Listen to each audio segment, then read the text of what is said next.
سنگے در جانا پر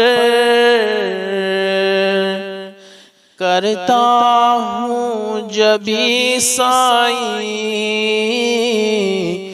سنگے در جانا پر کرتا ہوں جبھی سائیں، سجدہ نہ سمجھ نجدی سر دیتا ہوں نذرانہ، تو شمع میری سالت ہے عالم تیرا پروانہ۔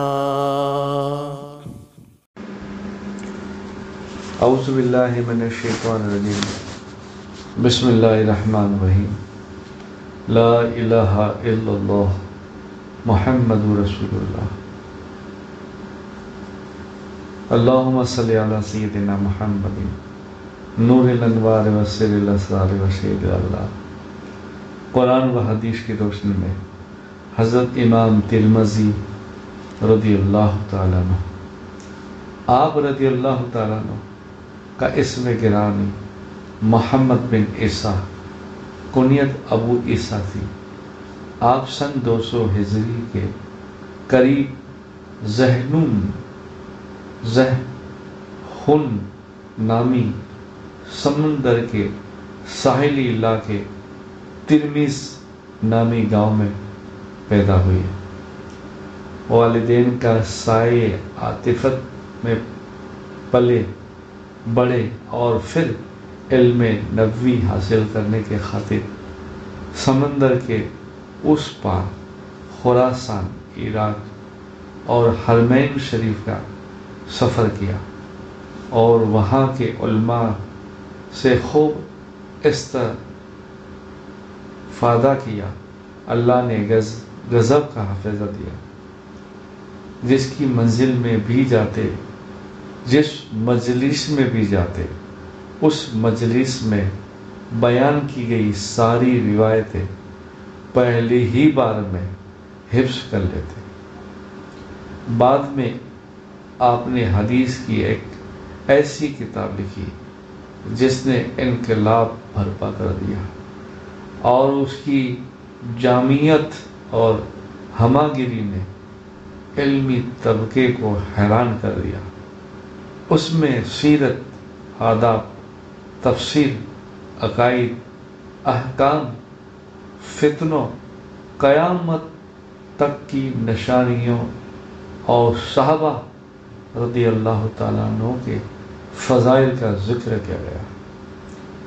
یہی وہ کتاب ہے جس کو ہم اور آپ جامع ترمذی کے نام سے جانتے ہیں۔ حضرت امام ترمذی فرماتے ہیں، میں نے اپنی یہ کتاب حجاز، عراق اور خراسان کے علماء کے سامنے پیش کی تو وہ لوگ بہت خوش ہوئے۔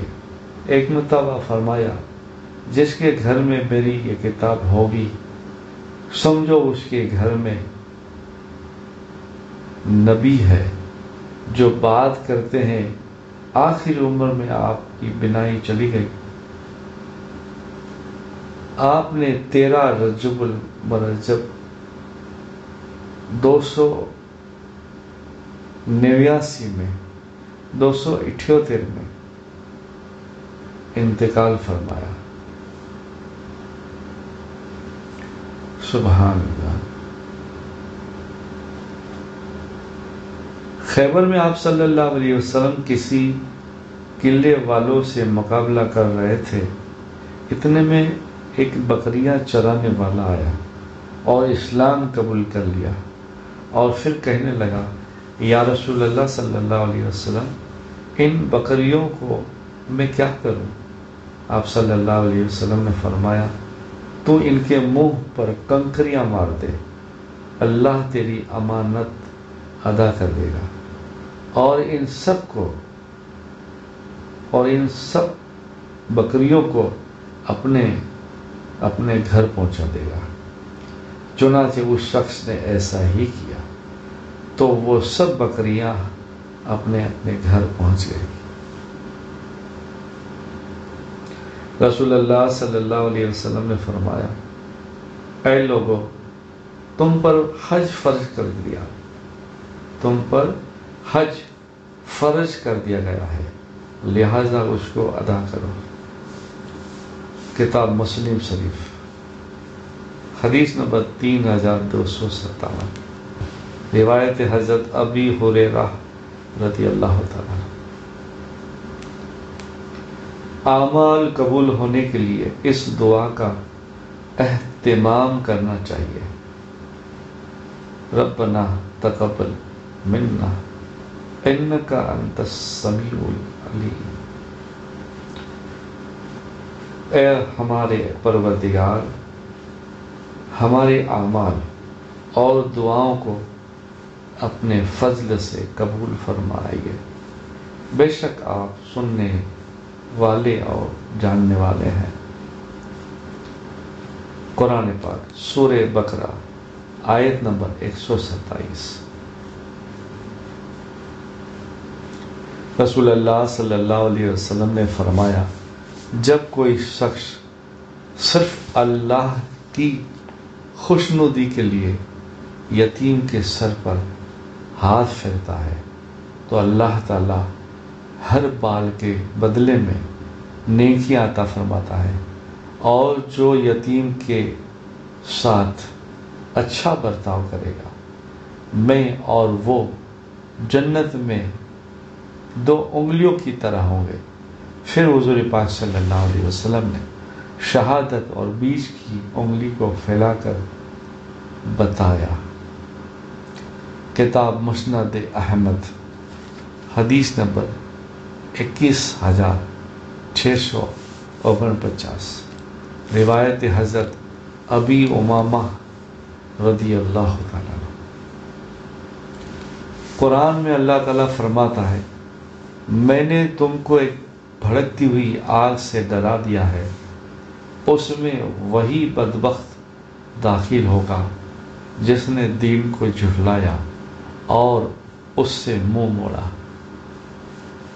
قرآن پاک سورہ لیل آیت نمبر 14 سے 16۔ قرآن میں اللہ تعالیٰ فرماتا ہے کہ اے لوگو، تمہاری نافرمانی اور بغاوت کا وبال تم پر ہی پڑنے والا ہے۔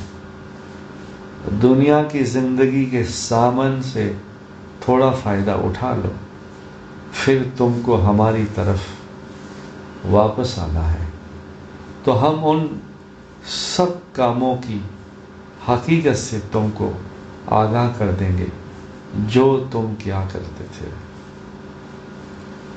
قرآن پاک سورہ یونس آیت نمبر 23۔ رسول اللہ صلی اللہ علیہ وسلم نے فرمایا، جنت میں ایک بازار ہے جس میں خرید و فروخت نہیں ہے، اس میں صرف مرد اور عورتوں کی صورتیں ہیں۔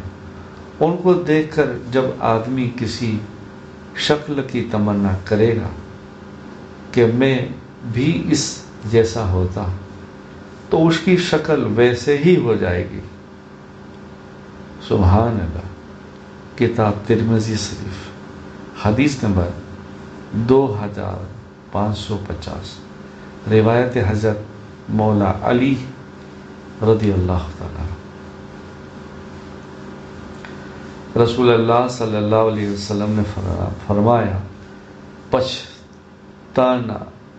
پچھنا لگانے والا کیا ہی اچھا بندہ ہے، خون کو نکالتا ہے، پیٹھ کو ہلکا کرتا ہے اور بینائی تیز کرتا ہے۔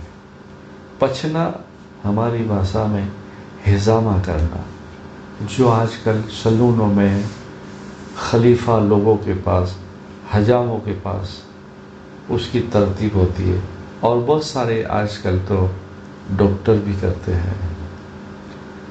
کتاب ترمذی شریف، حدیث نمبر 2053، روایت حضرت ابن عباس رضی اللہ تعالیٰ عنہ۔ رسول اللہ صلی اللہ علیہ وسلم نے فرمایا غصہ شیطان کے اثر سے ہوتا ہے، شیطان کی پیدائش آگ سے ہوئی ہے اور آگ پانی سے بجھائی جاتی ہے، لہذا جب تم میں سے کسی کو غصہ آئے تو اس کو چاہیے کہ وضو کر لے۔ کتاب ابو داود حدیث نمبر 4784، روایت ہے عطیہ رضی اللہ تعالیٰ عنہ۔ اللہم صلی علی سیدنا محمد وعلی آل سیدنا مولانا محمد وبارک وسلم۔